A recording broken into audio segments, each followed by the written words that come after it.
여러분, 나이 들수록 점점 빛나는 사람은 무엇이 다를까요? 다음 6가지 문항 중에서 본인에게 해당되는 문항을 선택해 보시기 바랍니다. 첫째, 다양한 거리를 두는 친구 관계를 맺는다.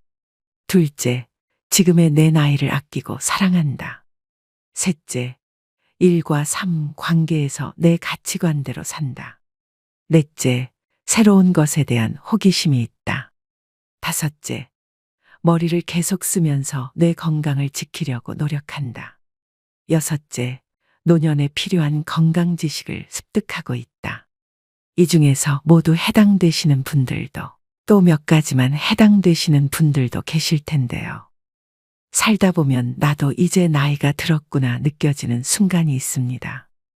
나이살 때문에 얇은 옷을 입는 게 부담될 때, 계단을 오를 때마다 숨이 헉헉 차오를 때 등 난데없이 찾아온 신체적 변화가 당혹스럽긴 해도 흐르는 세월 앞에선 속수무책일 뿐입니다.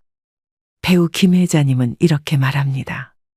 젊은 사람들은 노년을 안쓰럽게 바라보지만 나이 들어보면 그리 싫지만은 않아요. 아프다가 재밌고 외롭지만 설레죠.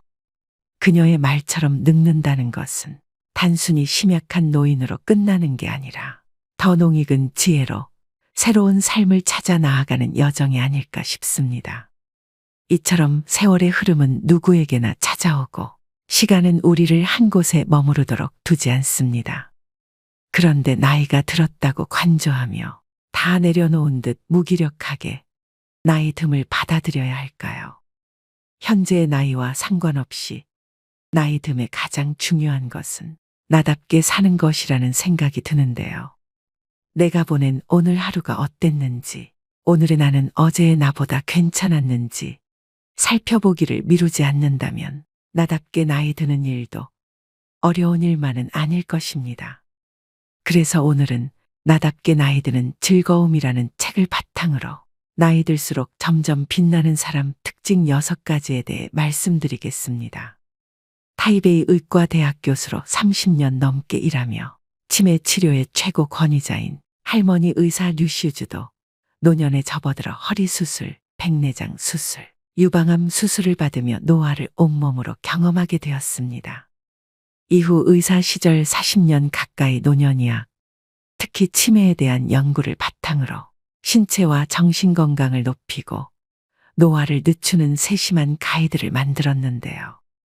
오늘의 영상을 끝까지 시청하셔서 나이 듦의 가치를 깨닫고 하루하루를 귀하게 사는 법을 배우셨으면 좋겠습니다. 구독자 이벤트도 진행하오니 고정 댓글 확인하신 후 신청도 부탁드립니다. 자유롭고 우아한 노년을 위한 할머니 의사의 건강 조언, 인생 조언. 지금 바로 시작하겠습니다. 나이 들수록 점점 빛나는 사람 특징 첫 번째는 자유롭고 독립적인 노후를 보냅니다. 중년 이후 혼자 사는 즐거움. 노인에게 건강하다는 것은 아무런 병에 걸리지 않는 것이 아니라 질병과 잘 공존하는 것입니다. 예컨대 고혈압 등의 만성질환이 악화하지 않게 잘 조절하면서 좋은 신체 컨디션을 유지하는 것처럼 말이죠. 노년에 건강하려면 젊을 때부터 균형 있는 식사와 규칙적인 신체 및 두뇌 운동, 그리고 밤을 새우지 않는 것처럼 몸을 피곤하지 않게 하는 노력이 필요합니다. 고립되지 않도록 느슨하더라도 인간관계를 유지하는 것 또한 필요한데요. 목적이 취미든 봉사활동이든 신앙이든 상관없습니다. 노년층을 대상으로 하는 지방 공공기관이나 지역 대학의 다양한 커리큘럼을 활용하는 것도 추천합니다. 눈높이에 맞는 새로운 공부 주제를 찾을 수 있을 뿐더러 새로운 친구도 사귈 수 있습니다. 나이가 들면 부모님이 안 계시고 형제들은 마찬가지로 늙고 자식은 한창 먹고 살기 바쁘죠. 이때 가장 필요한 사람이 바로 친구입니다. 혼자 살더라도 외롭지 않도록 해주는 존재인데요. 오래된 친구도 좋지만 새로운 친구도 사귀어야 생각의 폭을 넓히고 새로운 시각을 가질 수 있습니다. 태도가 노년의 삶을 결정한다. 일반적으로 나이 든 사람들은 남들이 비교적 늙었다고 생각하는 반면 자신은 비교적 젊게 느끼며 실제 나이보다 수세 살 이상 적다고 생각한다고 하는데요.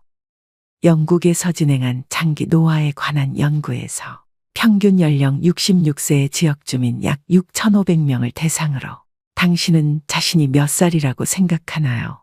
라는 설문을 실시했더니 70%가 자신을 실제 나이보다 최소 3살 정도 젊다고 생각했고 25%가 실제 나이와 비슷하다고 생각했습니다. 놀라운 점은 스스로 늙었다고 생각하는 사람의 사망률이 41% 높았고 심혈관 질환의 발병률도 높다는 사실을 발견했습니다. 이것으로 볼 때 스스로 젊다고 생각하는 것은 기분을 좋게 만들 뿐만 아니라 향후 사망률도 감소시킬 것으로 예상할 수 있는데요. 이러한 사람들은 강인한 성격과 자신감으로 노년의 삶에 당당히 직면하고 평소에도 자신과 마찬가지로 스스로 젊다고 생각하는 사람들과 주로 어울릴 가능성이 큽니다. 누구에게나 장수의 기회가 주어지는 것이 아니기에 늙을 때까지 살 수 있다는 자체가 행복이라 할 수 있습니다. 나이가 들면 비록 외모가 바뀌고 체력이 약해지고 만성질환에 걸리고 친구들이 하나둘 떠나가지만 동시에 인생의 경험과 지혜가 풍부해지고 새로운 것을 배우거나 제2의 인생을 펼칠 수 있습니다. 노년도 계속해서 성장해가는 과정입니다. 인생은 봄에 밭을 갈고 여름에 작물을 심고 가을에 수확하고 겨울에 저장하는 사계절과 같습니다. 젊은 시절에 노력해서 일구어온 것들을 나이가 들면서 축적하는 것이지요. 무병장수만을 꿈꾸기보다 병에 걸리면 적극적으로 치료하고 병에 걸리지 않았으면 건강한 생활 습관을 유지하면서 최상의 컨디션으로 활기차게 살아가면 됩니다. 따라서 젊을 때 노년을 긍정적으로 생각한다면 저절로 늘 성장하고 건강하며 활기찬 노년의 길로 접어들게 될 것이고 부정적으로 생각한다면 원치 않는 결과를 초래할 것입니다. 결국 여러분이 노년의 삶을 보는 태도가 여러분 노년을 결정한다고 할 수 있습니다. 나이 들수록 점점 빛나는 사람 특징 두 번째는 일과 삶 관계에서 편안함을 찾습니다. 매일 실천하는 6가지 루틴. 잠들기 전 항상 컴퓨터 파일을 열어 매일 해야 하는 6가지 항목이 적힌 리스트에 한두 마디 메모를 적어 넣은 뒤 편안하게 잠자리에 들곤 합니다. 6가지 항목은 운동하기, 지식 쌓기, 나를 사랑하기, 남을 돕기, 해야 할 일 하기, 그리고 감사하기입니다. 운동하기는 최소 40분 걷기, 지식 쌓기는 주로 책을 읽는 것으로 대체합니다. 이로써 몸과 두뇌를 건강하게 만들 수 있다는 만족감이 듭니다. 나를 사랑하기는 맛있는 것 먹기로, 남을 돕기는 칭찬하기로 실천합니다. 이 두 가지는 대인관계에서 윤활제 같은 역할을 합니다. 마지막으로 감사하기는 대중교통에서 자리를 양보받을 때 실천합니다. 은퇴란 직장에서 은퇴한 것을 뜻하는 것이지 삶을 은퇴한 것이 아닙니다. 때문에 저절로 눈이 떠질 때까지 늘어지게 자고 되는 대로 불규칙적으로 사는 것이 아니라 자신의 리듬에 맞는 건강한 삶을 새로 계획해야 합니다. 6가지 항목 중 내가 가장 중요하게 생각하는 것은 감사하기입니다. 인생을 살아가면서 종종 일이 뜻대로 되지 않거나 꼴 보기 싫은 사람을 마주치게 되는데 이럴 때 생기는 부정적인 감정을 스스로 증폭시켜 오히려 세상의 다른 아름다움을 못 보고 지나치는 경우가 있습니다. 매 순간 긍정적인 면을 보고 긍정적으로 생각하는 습관을 기른다면 감사하는 마음이 자연스레 생겨납니다. 기다려야 할 때와 기다리지 말아야 할 때. 중년 이후 기다림이라는 것은 치료의 일환일 때가 있습니다. 가끔은 아무것도 하지 않고 기다리기만 하는 것이 치료의 한 방법일 때가 있는데 바로 관찰입니다. 96세인 할머니 한 분이 집에서 넘어졌는데 눈에 보이는 외상은 없었지만 넘어지면서 벽에 머리를 부딪혔습니다. 가족들이 응급실로 모셔와 뇌 CT를 찍어보니 1.7cm 두께의 경내막 하출혈이 보였고 의료진은 당일 발생한 출혈이 아니라 이미 한동안 출혈이 있었다고 판단했습니다. 가족들은 어머니가 이미 연세가 많은 데다 수술하려면 전신 마취를 해야 하는 점을 걱정하면서 일단 지켜보고 외래 진료를 통해 추적 검사를 하는 방향으로 결정했습니다. 2달 후 다시 CT 검사를 해보니 출혈이 모두 사라진 것이 발견됐습니다. 이처럼 기다림은 병을 진단할 때도 중요한 역할을 하며 병증이 명확하지 않을 때 더욱 지켜볼 필요가 있습니다. 예를 들어 파킨슨병 환자들은 처음에는 다른 증상 없이 단지 걷는 속도가 조금 느려집니다. 걸음이 느려지는 이유는 다양한데 나이가 들면서 관절이나 척추에 질환이 생겼을 수도 있습니다. 이처럼 기다려야 할 때 차분하게 기다리는 건 그리 어렵지 않습니다. 다만 기다리지 말아야 할 때를 알아채고 곧바로 행동을 취하는 것이 어렵습니다. 그러나 기다리든 기다리지 않든 그 선택에 대한 책임을 남에게 돌리지 말아야 합니다. 경험을 통해 배우고 자신에게 알려줘야 합니다. 나이 들수록 점점 빛나는 사람 특징 3번째는 새로운 것에 대해 호기심을 갖습니다. 인생은 언제나 도전이 필요해. 2017년 7월 애플에서 매년 개최하는 세계 개발자 회의에 노년의 한 일본인 여성이 등장해 시선을 끌었습니다. 애플의 팀 쿡 CEO가 직접 인터뷰에 나서 전 세계적으로 화제가 된 이 여성의 이름은 와카미야 마사코. 당시 만 82세였던 그녀는 세계 최고령 앱 개발자이자 노인들의 스티브 잡스로 세상에 소개됩니다. 마사코는 노인들도 즐길 수 있는 스마트폰 게임이 있었으면 좋겠다는 생각을 하게 됐고 그런 걸 대신 만들어줄 사람이 없으니 자신이 해보자 마음먹었습니다. 그리고 6개월간 코딩을 공부하며 노인들을 위한 스마트폰 게임 앱 피나단을 출시했습니다. 환갑에 처음으로 컴퓨터를 구입할 정도로 컴퓨터와 무관한 삶을 살았던 그녀가 전 세계가 주목한 앱 개발자가 된 것입니다. 그녀는 아이패드로 고전 악기 연주를 배우고 엑셀로 자신만의 액세서리를 디자인하며 페이스북으로 친구를 사귀고 구글 번역기를 들고 자유여행을 떠나는 등 우리가 상상하는 노년의 삶과는 많이 다르게 삽니다. 그 비결은 무엇일까요? 바로 왕성한 호기심으로 무장하고 하고 싶은 일을 찾아서 뛰어드는 것입니다. 그녀는 흥미있는 일이나 해보고 싶은 일을 발견하고도 이 나이에 시작한들 사람들이 비웃으면 어쩌지 하는 식으로 자기 의지 이외의 요인 때문에 주저하고 포기하는 사람들이 안타깝다고 말합니다. 그녀는 꼭 잘해야 할 필요 없다고 그런 생각을 버리고 어떻게든 한 발 앞으로 나아가 보라고 몇 살이 되었든 누구나 스타트라인에 설 수 있다고 말합니다. 서두르지 않고 느긋하게 자신에게 소소한 즐거움을 주는 일을 하나씩 추구하다 보면 나이와 상관없이 자신의 삶을 조금씩 윤택하게 바꿀 수 있다고 말입니다.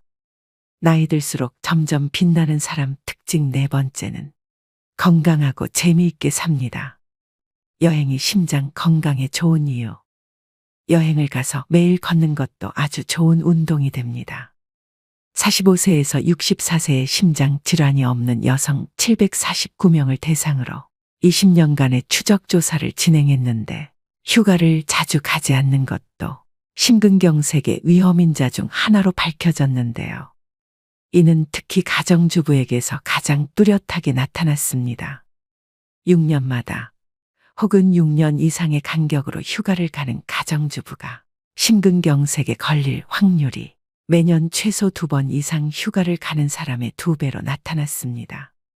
이외에도 심혈관 위험인자를 가진 남성 13,000명을 대상으로 추적 조사를 진행한 결과 9년 뒤 휴가를 자주 가는 사람이 심혈관 질환으로 사망할 확률이 휴가를 자주 가지 않는 사람보다 무려 29%가 낮다는 사실이 밝혀졌습니다. 이처럼 연구진은 휴가가 스트레스를 해소해 심장병으로 인해 사망할 위험을 낮춰준다고 추정했습니다. 여행은 단지 아름다운 풍경을 즐기는 것만이 아니라 알게 모르게 다리 힘을 길러주고 머리도 계속 쓰게 하며 심혈관 질환 위험을 낮춰주는 역할을 합니다. 시간, 체력 그리고 경제력. 이 삼박자가 맞아떨어진다면 가능한 여행을 많이 하라고 권하고 싶습니다. 몸과 머리는 바쁘게, 마음은 편안하게. 노년층에게 있어 많은 돈이 들지 않고 언제 어디서든 혼자서 할 수 있는 운동이 바로 걷기인데요. 체력이 좋을 때는 친구들과 등산을 하거나 혼자 조깅을 하고 점차 나이가 들면 언덕길, 공원 오솔길을 걷습니다. 비가 올 때, 너무 춥거나 더울 때는 대형 쇼핑몰 같은 곳을 거닐어도 좋습니다.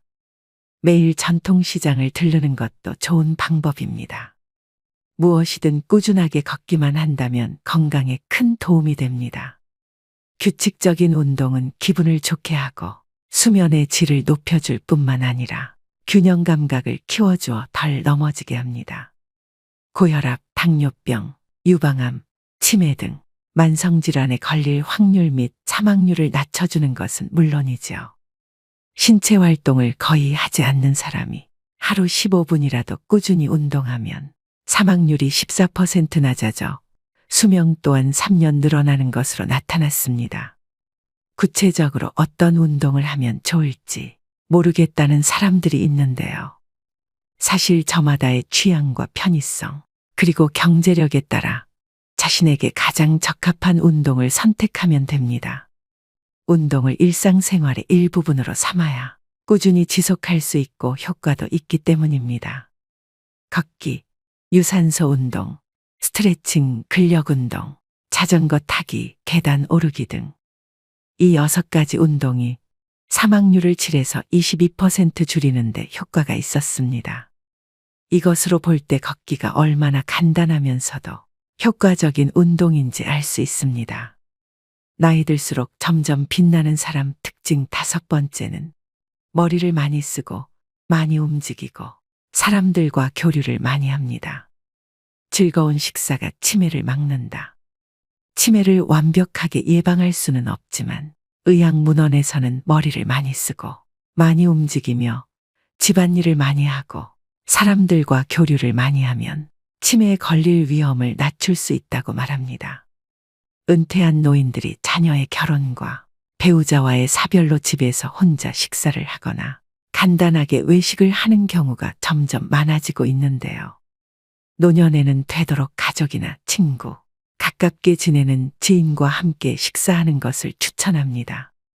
차려지는 음식이 다양해질 뿐만 아니라 웃고 이야기하면서 서로 음식을 권하면서 자기도 모르게 골고루 많이 먹게 됩니다.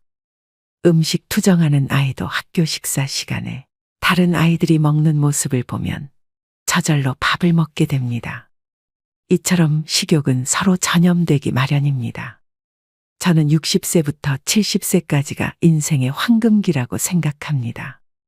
은퇴를 해서 경제적으로 안정되고 자녀들도 독립해서 자유로울 뿐 아니라 신체 능력은 아직 쓸만해서 여기저기 다니기에도 수월합니다. 이때 잘 맞는 친구를 만나 자주 밥을 같이 먹는 루틴을 가지면 좋습니다. 심신 건강에 도움이 될 뿐만 아니라 함께 늙어갈 친구와 함께이니 치매를 예방하는 가장 즐거운 방법임이 틀림없습니다. 치매를 예방하려면 엄마 말을 들어라. 미국의 한 연구에서 치매를 앓고 있지 않은 약 20만 명을 대상으로 추적 조사한 결과 알츠하이머병 유전자가 있는 고위험군이라도 좋은 생활 습관을 가지고 있다면 발병률을 32% 낮출 수 있다는 것이 드러났습니다. 뻔한 말 같지만 좋은 생활 습관은 알츠하이머병을 예방하는 가장 좋은 방법이며 이러한 습관을 하루라도 빨리 가질수록 더 좋습니다. 인간의 뇌는 쓸수록 진화하고 안 쓸수록 퇴화합니다. 책 읽기, 신문 보기, 글쓰기, 노래 부르기 혹은 악기 연주하기 등은 모두 인지 기능을 많이 사용하는 활동입니다. 운동을 하고 싶다면 부담 갖지 말고 자신이 좋아하고 자신에게 맞는 운동을 찾아 꾸준히 하면 됩니다. 수영, 하이킹 등을 하거나 하루에 최소 40분씩 걷는 것처럼 말이죠. 정서적으로 안정을 유지하는 것 또한 중요합니다. 동호회, 자원봉사 혹은 종교활동에 적극적으로 참여해 사람들과 자주 교류하면 외롭거나 우울하지 않습니다. 흔히 말하는 지중해식 식사도 도움이 됩니다. 채소, 과일, 콩류, 견과류, 그리고 올리브 오일을 많이 섭취하셔야 됩니다. 이러한 방법들이 왠지 매우 익숙하지 않으신가요? 바로 어릴 때 늘 듣던 어머니의 잔소리와 같은데요.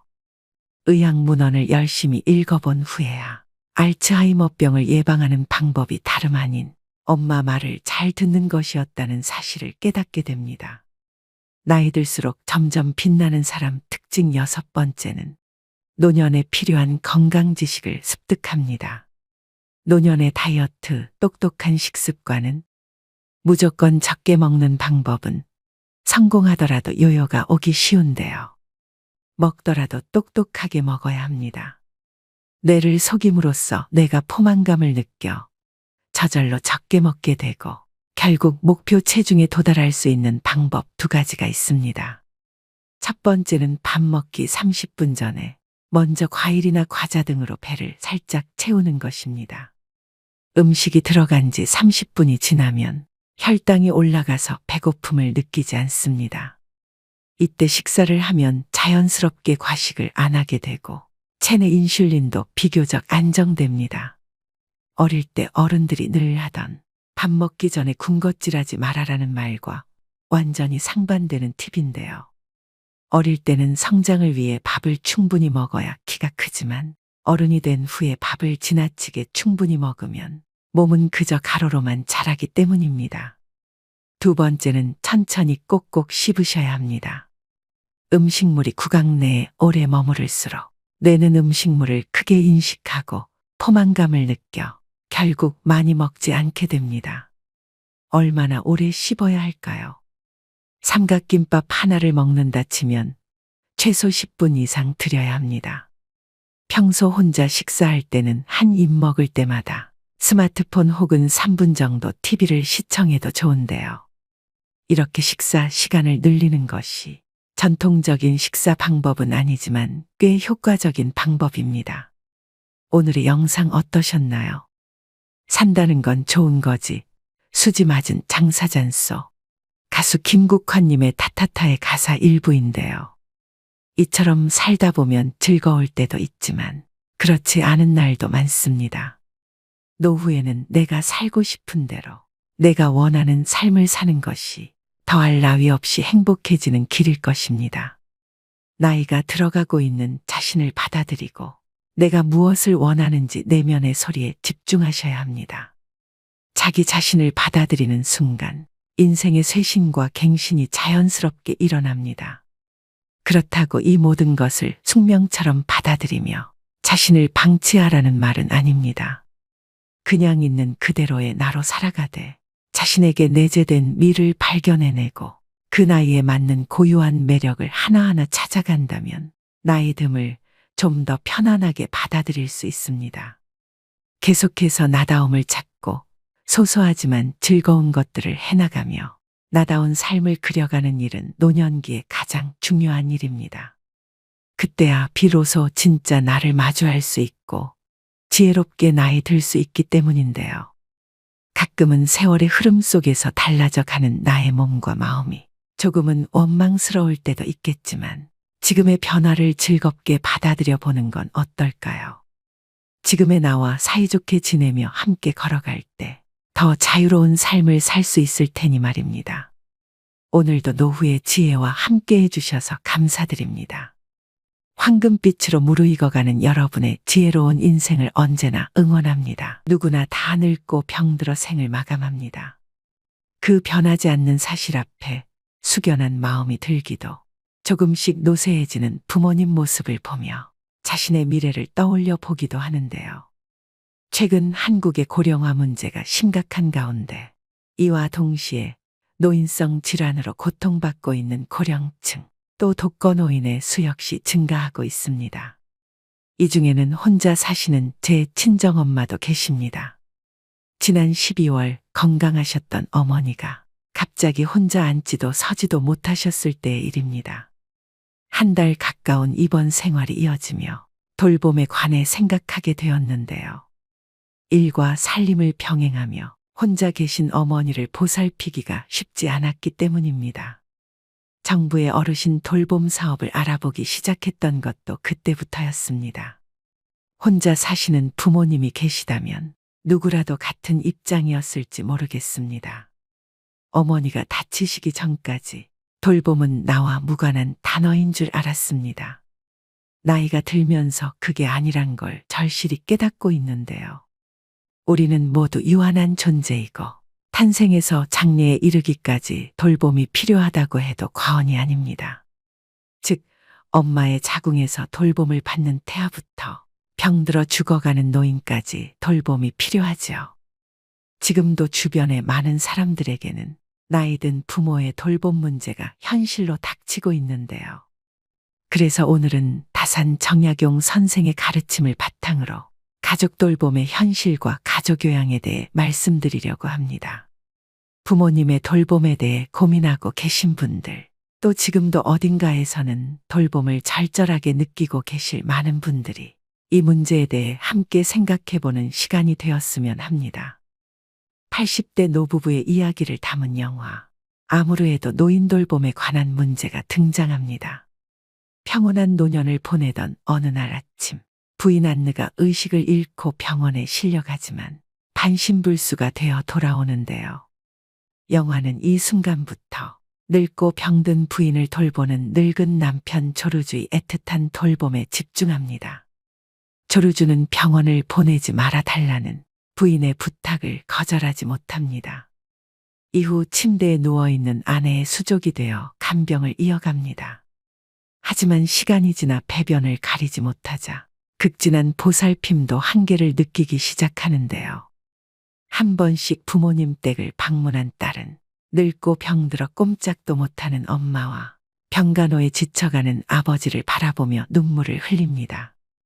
이처럼 경제 여건이 좋지 않은 자녀가 부모의 노년을 돌보지 못하는 것은 프랑스도 다르지 않았습니다. 내 몸이 상하는 건 괜찮아요. 아픈 사람이 불쌍하잖아요. 내 핏줄인데 힘들어도 끝까지 돌봐야죠. 이처럼 질병과 싸우는 고령 환자를 가족이 직접 돌보는 사례가 줄지 않고 있습니다. 환자 가족의 부담을 덜기 위해 국가는 장기요양 서비스 등 대책을 마련했지만 여전히 가족 구성원의 돌봄 의존도가 더 높은 것으로 나타났는데요. 한국보건사회연구원이 조사한 자료에 따르면 노인장기요양보험 제도를 도입한 2008년부터 2020년까지 가족 구성원이 직접 환자를 돌보는 비율이 80%대를 유지하고 있습니다. 2008년 87.8%, 2014년 91.9%, 2020년 87.4%의 환자가 가족 구성원에게 돌봄을 받고 있습니다. 이처럼 여전히 우리나라의 효도 사상은 모든 덕목 가운데 가장 중요하고 기본적인 덕목으로 생각되어지는 것 같습니다. 이는 효도는 가장 큰 덕이라는 다산 정약용의 가르침에서도 강조되고 있습니다. 정약용 선생은 유배지에서 아들에게 몰락한 집안에서 살아가기 위해서 배워야 할 것과 사람들과 살아갈 때 반드시 지켜야 할 것들을 편지로 보냈습니다. 친구를 사귈 때 반드시 멀리해야 할 세 종류의 사람 중 불효자를 사귀지 말아야 한다고 하는데요. 이 늙은 아비가 세상살이를 오래 경험하였고 또 어렵고 험난한 일을 고루 겪어보아서 사람들의 심리를 두루 알게 되었는데 무릇 천륜의 야박한 사람은 가까이에서는 안 되고 믿을 수도 없다. 대개 온 세상에서 깊은 은혜와 두터운 의리는 부모 형제보다 더한 것이 없는데 부모 형제를 그처럼 가볍게 버리는 사람이 벗들에게 어떠하리. 부모님께 효를 실천하지 않는 사람과는 가까이 하지도 말라는 당부를 할 정도로 개인이 존재하는 의미는 가족, 즉 부모 자녀의 관계로부터 시작된다는 근본을 지켜가는 데에 있다고 보았는데요. 그 근본을 잃는 것은 삶의 의미를 잃는 것이라 여겼습니다. 부모에게는 효도를, 부부간에는 화순을, 형제간에는 우애를 지키도록 했으며 자식된 자는 끊임없이 군자의 삶을 살도록 노력할 것을 강조했습니다. 부모님은 한 사람의 삶에서 중요한 인물이고 종종 그들의 양육에 책임이 있다. 감사와 존경의 표시로 부모님을 섬기고 돌보는 것은 중요하다. 이처럼 다산 정약용은 가족은 나를 키워주고 내게 뜻을 전해주는 나의 뿌리이며 이는 가족이 서로에게 어떻게 중요한 존재인지를 강조하고 있습니다. 최근 연구에 의하면 청소년이나 부모가 가장 행복할 때는 모두 가정이 화목할 때인 것으로 나타났습니다. 또 정약용 선생은 가족 간의 신뢰, 이해, 인정과 존중을 행복한 가족이 되기 위한 질적 조건으로 보고 있습니다. 이처럼 늙고 아픈 부모와 배우자를 남의 손에 맡기지 못하는 가족들이 가족 돌봄을 선택하고 있는 것은 정약용 선생의 가르침의 이치와 깊은 연관성이 있는 부분인 것 같은데요. 한국의 전통적인 돌봄 문화 특성에 따라 가족 돌봄은 앞으로도 지속될 가능성이 있습니다. 하지만 가족 돌봄 비율이 높은 만큼 그에 따른 문제도 심각한 것이 현실입니다. 경제활동 참여율이 높아지면서 노인 돌봄이 가족 구성원들에게 큰 스트레스 요인으로 자리 잡고 있습니다. 최근 노인이 노인을 간병한다는 의미의 노노간병이 많아지면서 이와 관련한 가슴 아픈 뉴스 또한 종종 접하게 됩니다. 2019년 부산에서 일어난 사건입니다. 무척 사이가 좋았던 79세 동갑내기 부부였는데 할아버지가 정년 퇴직할 무렵 할머니가 심장 판막증을 앓게 되고 판막 이식 수술 후 할머니의 건강은 급속하게 나빠졌습니다. 그러던 중 아내는 담도암 판정을 받았고 할머니의 고통은 점점 더 깊어갔습니다. 그렇게 20년을 아내의 곁에서 정성을 다해 간호를 했지만 간호가 너무도 힘들고 아내의 고통을 지켜보는 것이 너무도 힘겨웠던 할아버지는 결국 극단적인 선택을 결심하였는데 다행히 아들에게 발견되어 목숨은 건질 수 있으셨다고 합니다. 정말 일어나서는 안 되는 일이 일어나고 있습니다. 하지만 시설로 보내자니 사랑하는 가족을 끝까지 돌봐주지 못했다는 죄책감과 불안감, 그로 인한 우울증에 시달리게 되는 경우도 있는데요. 부양할 세대보다 노인 세대가 많아지는 현실 앞에서 노인 돌봄은 더 이상 개인의 문제가 아닙니다. 병든 부모님을 돌본다는 것은 경제적, 물리적 시간과 더불어 정서적 돌봄까지 포함되기에 더 어려울 수 있습니다. 가족 구성원 역시 정성을 다할 수 있는 돌봄 환경 속에서 마지막 순간까지 존중받을 수 있었으면 좋겠다는 생각을 했습니다. 아무 준비 없이 뛰어든 간병인의 삶, 가장 가까이에서 사랑하는 가족이 쇠약해지는 모습을 지켜봐야 하는 가족 돌봄 체계가 무너지기 이전에 국가적인 지원과 이해, 배려가 필요한데요. 그것이 바로 가족 요양 제도입니다. 이 부모 돌봄은 주로 여성 혹은 불안정한 일자리에 있는 자녀가 맡게 되는 경우가 많았습니다. 그래서 더더욱 가족 요양 제도를 꼭 활용하셔서 돌봄 부담을 줄이셔야 되는데요. 그렇다면 가족 요양 제도란 무엇일까요? 정부는 지난 2008년부터 노인 장기요양보험 제도를 도입해 65세 이상 또는 노인성 질환을 가진 65세 미만 중 생활에 어려움을 겪는 사람에게 도움을 주는 정책을 시행 중입니다. 노인 장기요양보험 규정에 따라 돌봄이 필요한 경우 등급을 받을 수 있고 해당 등급에 따른 혜택을 누릴 수 있는데요. 우리가 흔히 알고 있는 방문요양제도는 요양보호사를 집으로 불러 활용하게 되는데 어떤 어르신은 도움은 받고 싶지만 집에 외부 사람이 오는 것이 싫다고 하는 경우도 있습니다. 이런 경우 가족 중에서 요양보호사 자격증을 취득해 직접 도움을 줄 수 있는데 이것을 가족요양이라고 하며 가족요양을 수행하는 사람을 가족요양보호사라고 합니다. 가족요양보호사는 노인 장기요양보험에서 책정한 요양보호사 급여를 받을 수 있게 되는데요. 즉, 내 가족을 돌보고 매월 급여도 받을 수 있는 제도입니다. 쉽게 말하면 원래 내가 당연히 돌봐야 할 가족을 정부의 지원금을 받으며 간병하는 개념으로 가족 간병의 경우라면 이용하지 않을 이유가 없는 제도이기 때문에 급여를 받으면서 가족을 돌보시기를 권해드립니다. 그럼 가족 요양급여를 받기 위해서는 어떤 조건을 만족해야 될까요? 먼저 도움을 받는 가족이 등급 판정을 받아야 합니다.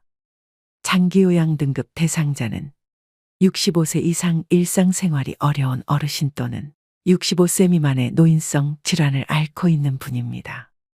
또 대상자의 직계 가족 중 요양보호사 자격증을 갖춘 사람이 아픈 가족을 직접 돌봐야 합니다. 마지막 조건은 요양보호사가 다른 직장을 다닐 경우엔 한 달에 160시간 미만으로 근무해야 됩니다. 가족요양보호 근무 시간은 크게 두 가지 형태로 나뉘는데요. 첫 번째는 하루에 60분씩 총 20일 근무하는 형태이며 두 번째는 하루에 90분씩 총 31일 근무하는 형태입니다. 비용은 일반적으로 정부 지원금 85%에 본인 부담금 15%이지만 차상위 계층의 경우 본인 부담금이 6%에서 9%, 기초생활수급자는 100% 정부 지원금이 나오게 됩니다. 가족요양급여를 받기 위해서는 먼저 방문요양센터에 등록하여 가족요양보호사로 활동해야 되는데요. 그 후 국민건강보험공단은 방문요양보호센터에 월급을 지급하고 센터에서는 가족요양보호사에게 월급을 지급하게 됩니다. 즉 국가에서 가족요양급여를 주지만 제도적으로 중간자인 방문요양센터가 필요합니다. 중간자 역할을 하는 방문요양센터마다 운영비와 수수료가 다르기 때문에 급여의 차이가 발생하게 됩니다. 즉 센터의 재량에 따라 시급이 책정되므로 센터별로 차이가 있다는 점을 유념하셔야 됩니다. 그렇기 때문에 방문요양센터를 잘 선정하는 것은 매우 중요한데요. 때문에 방문요양센터를 선정하실 때 반드시 주의해야 하는 사항들이 있습니다. 첫째, 전국 최고 수준의 시급을 지급하는 센터인지를 확인해야 합니다. 둘째, 어르신들께 중요한 정보를 적합하게 제공하고 체계적인 관리가 되고 있는 센터인지 확인해야 합니다. 셋째, 믿고 신뢰할 수 있는 기업인지 확인해야 합니다. 지금부터 집중해 주시길 바랍니다. 이 모든 조건들을 가지고 있고 현재 전국에서 가족요양 최고급여를 지급하고 있는 케어링이라는 센터를 소개해 드리겠습니다. 케어링은 가족요양과 방문요양, 주간보호 등을 제공하는 대한민국 1등 요양서비스 기업으로 현재 1만 명 이상의 보호자와 어르신이 선택한 업체입니다. 현재 장민호와 정동원이 모델로 있는 대형 브랜드이고 2년 연속 소비자 만족지수 1위인 방문요양센터인데요. 또 앞서 말씀드렸듯이 전국에서 가장 높은 시급을 지급하고 있는 기업이자 보건복지부 예비 사회적 기업으로 투명하고 믿을 수 있는 곳입니다. 제일 궁금해하실 케어링의 가족요양급여는 하루 90분 기준 월 최대 116만 원, 60분 기준 월 최대 65만 원을 지급해드리고 있습니다. 현재 케어링에는 1만 명에 이르는 가족요양보호사가 활동하고 있는데요.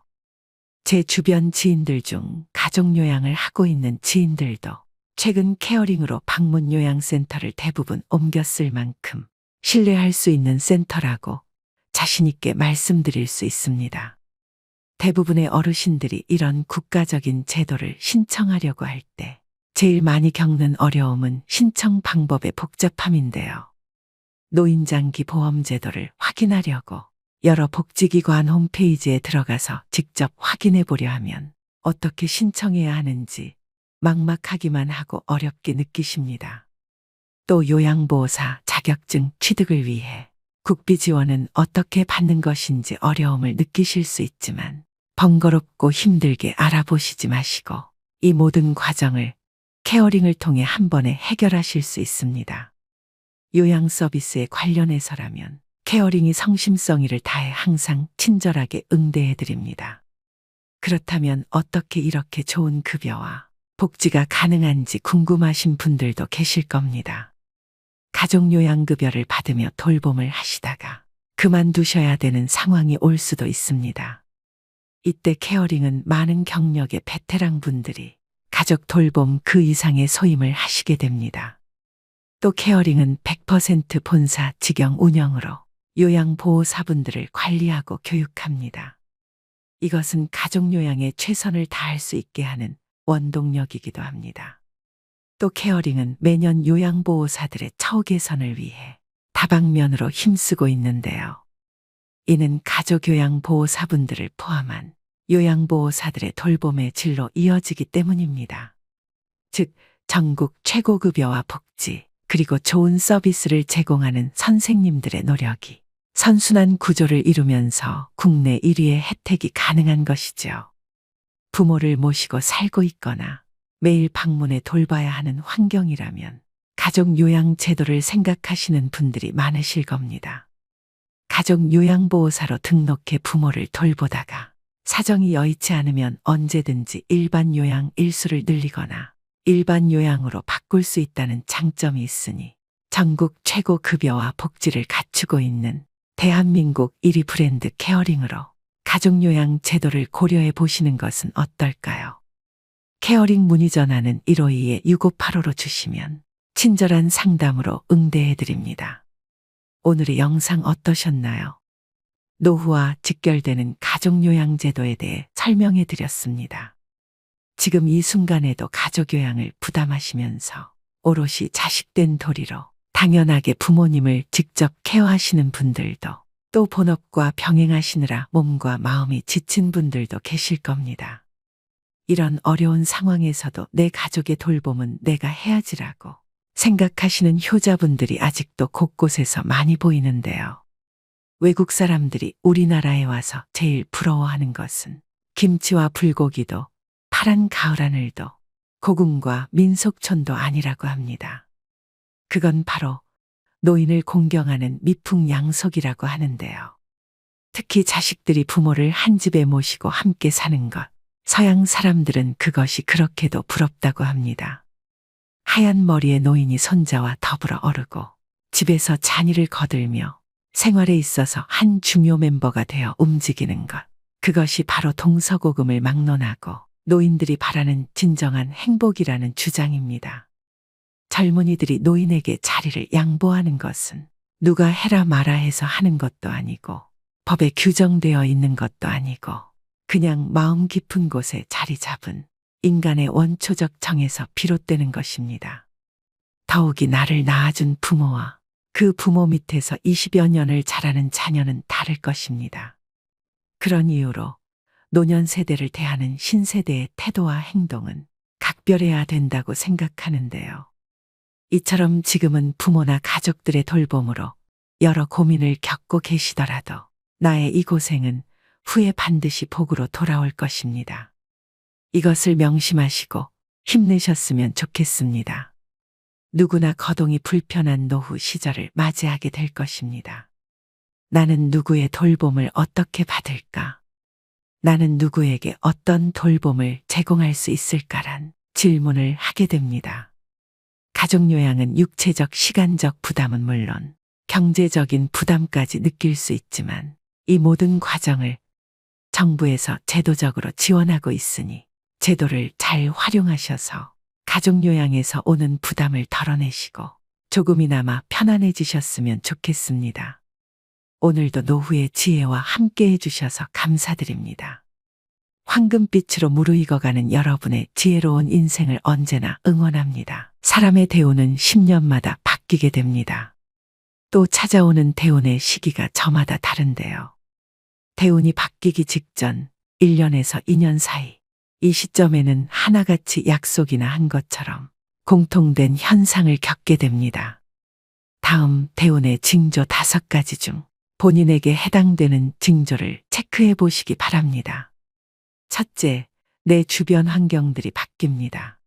둘째, 인생 최대의 고통이 찾아옵니다. 셋째, 내 주변 인맥들이 바뀝니다. 넷째, 얼굴색이 환해집니다. 다섯째, 기존의 내 가치관이 바뀌기 시작합니다. 이처럼 대운은 예고 없이 찾아오지 않습니다.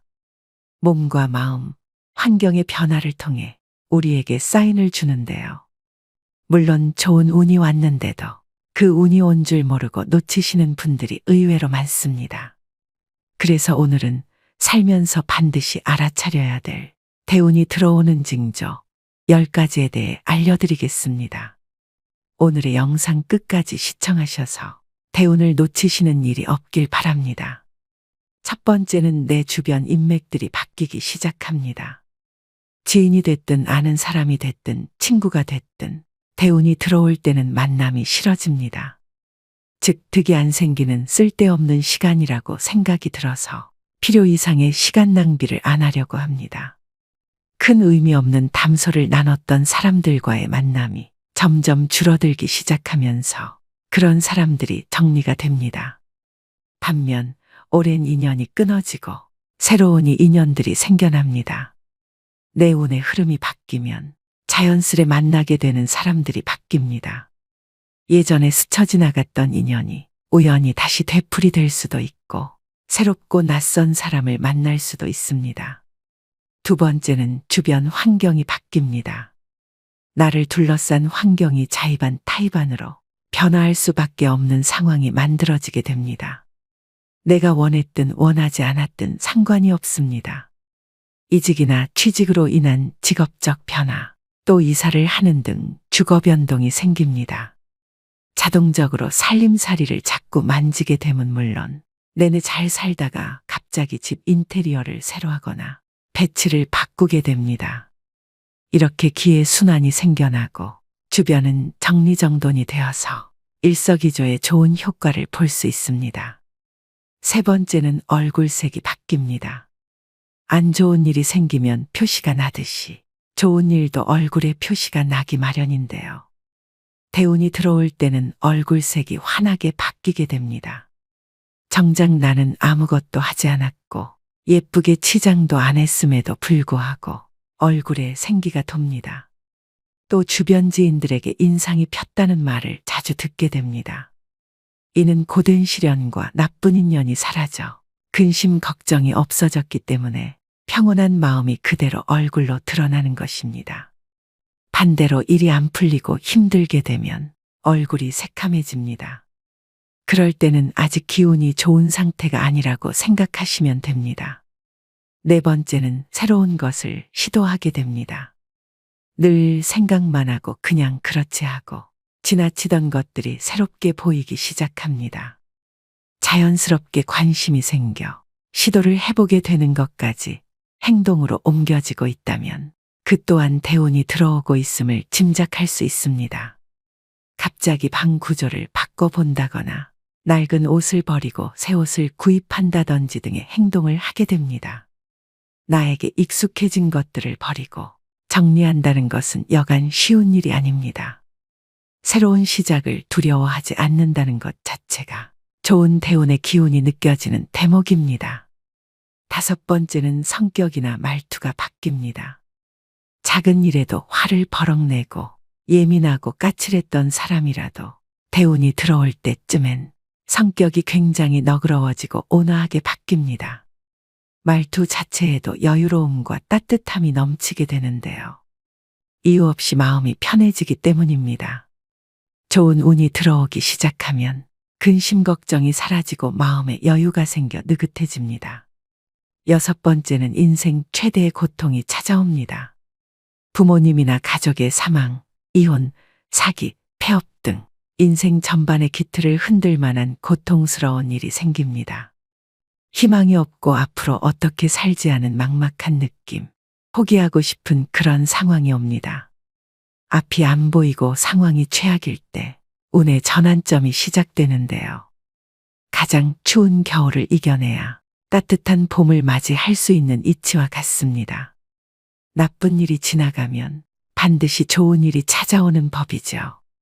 이 시기를 잘 버티고 견딘다면 분명 좋은 운이 들어오는 시기가 찾아옵니다.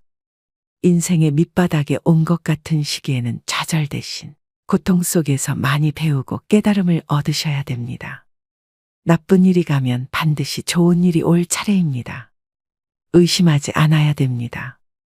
그래야지 나한테 기회가 왔을 때 그것을 놓치지 않고 잡아서 대운을 맞이할 수 있습니다. 희망을 갖고 버티셔야 됩니다. 7번째는 기분 좋은 일들이 많이 생깁니다. 잔잔하지만 기분 좋은 사소한 일들이 생기게 됩니다.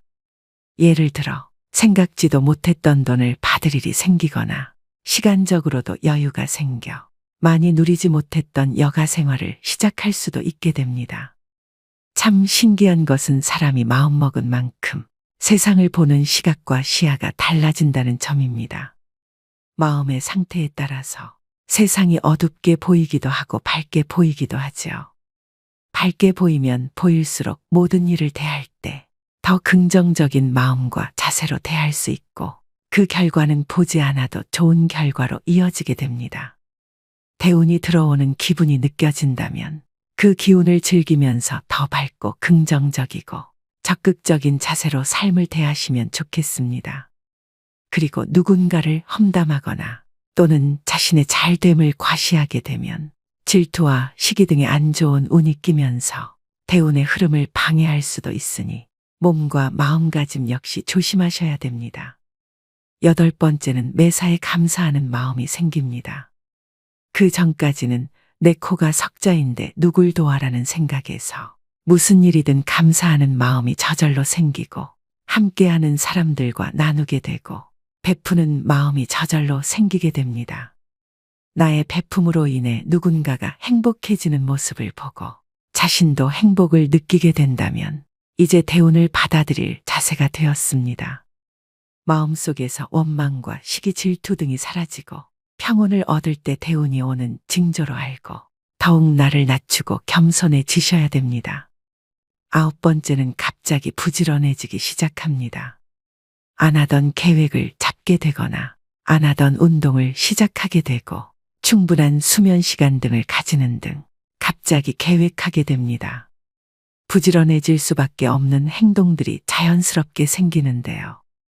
나 스스로가 내 행동에 있어서 부지런해진다. 이런 기분이 든다면 대운이 들어오려는 시점이 되겠습니다. 마지막 10번째는 건강이 안 좋아집니다.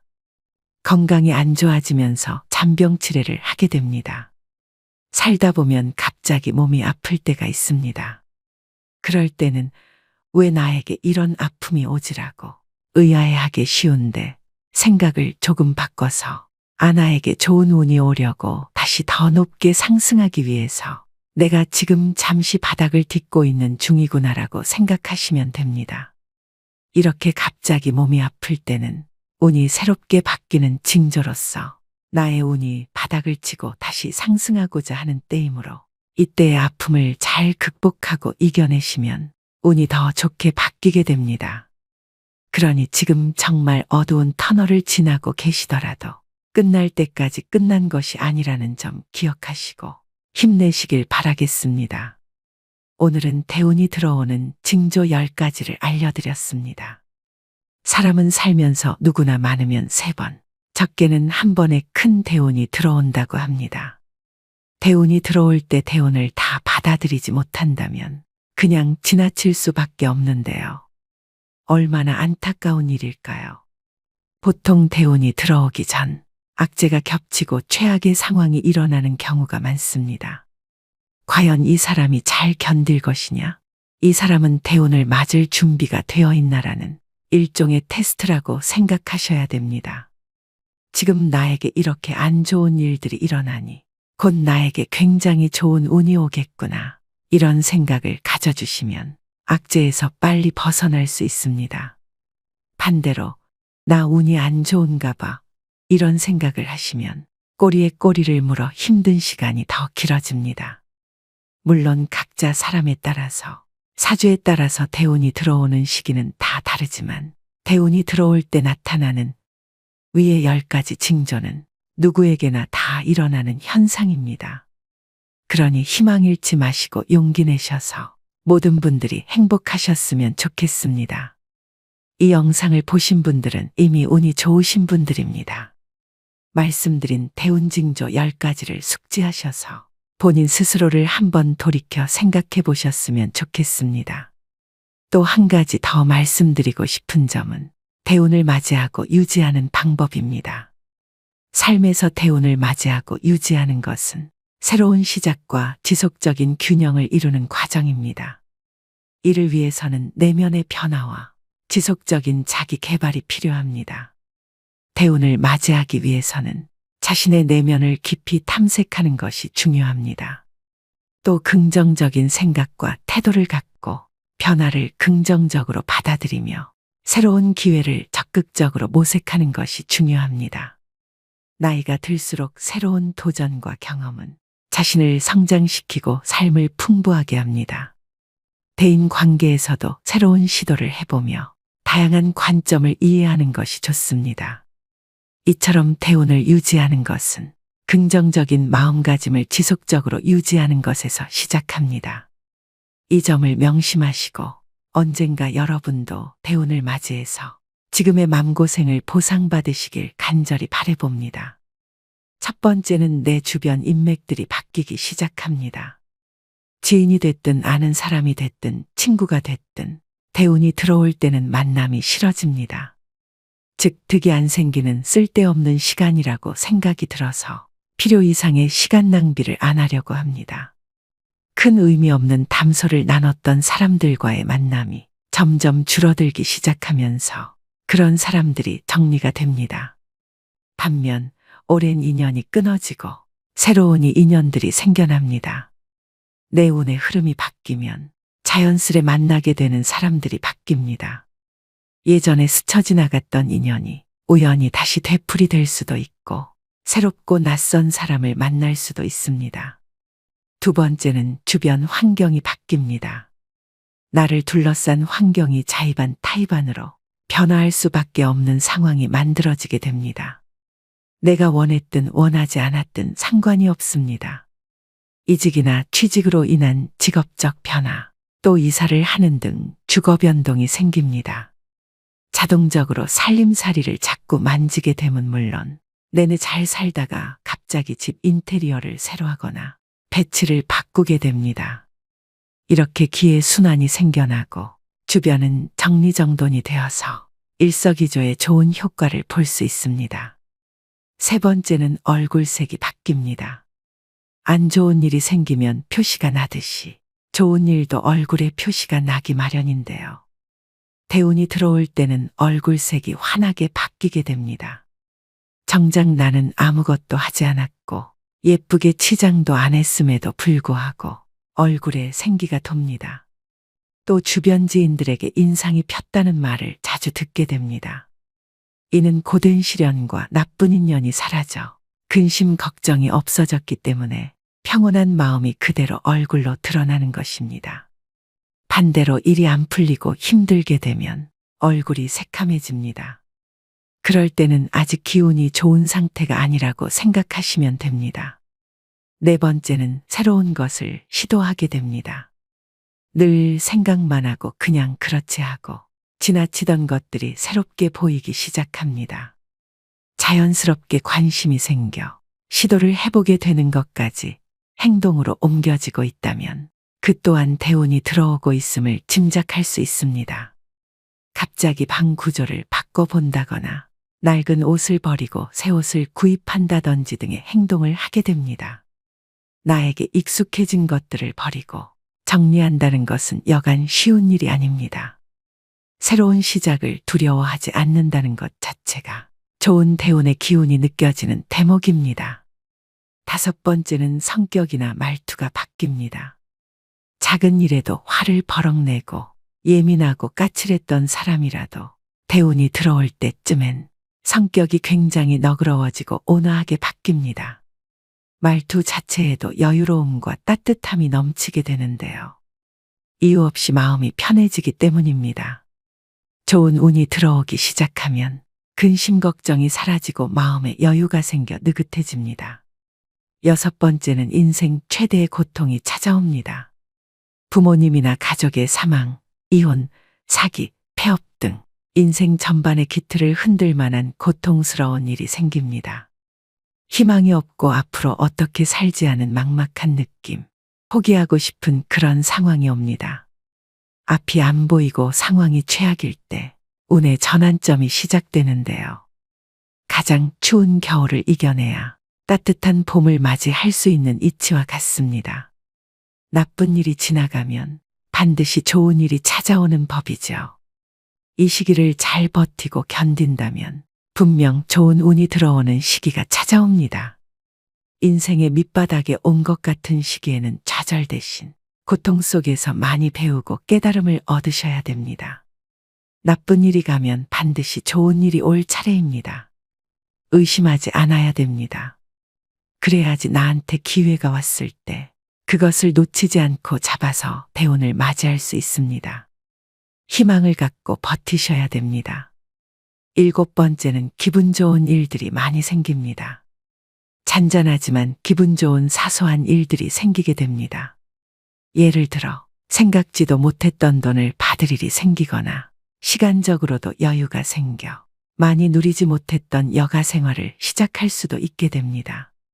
참 신기한 것은 사람이 마음먹은 만큼 세상을 보는 시각과 시야가 달라진다는 점입니다. 마음의 상태에 따라서 세상이 어둡게 보이기도 하고 밝게 보이기도 하지요. 밝게 보이면 보일수록 모든 일을 대할 때 더 긍정적인 마음과 자세로 대할 수 있고 그 결과는 보지 않아도 좋은 결과로 이어지게 됩니다. 대운이 들어오는 기분이 느껴진다면 그 기운을 즐기면서 더 밝고 긍정적이고 적극적인 자세로 삶을 대하시면 좋겠습니다. 그리고 누군가를 험담하거나 또는 자신의 잘됨을 과시하게 되면 질투와 시기 등의 안 좋은 운이 끼면서 대운의 흐름을 방해할 수도 있으니 몸과 마음가짐 역시 조심하셔야 됩니다. 8번째는 매사에 감사하는 마음이 생깁니다.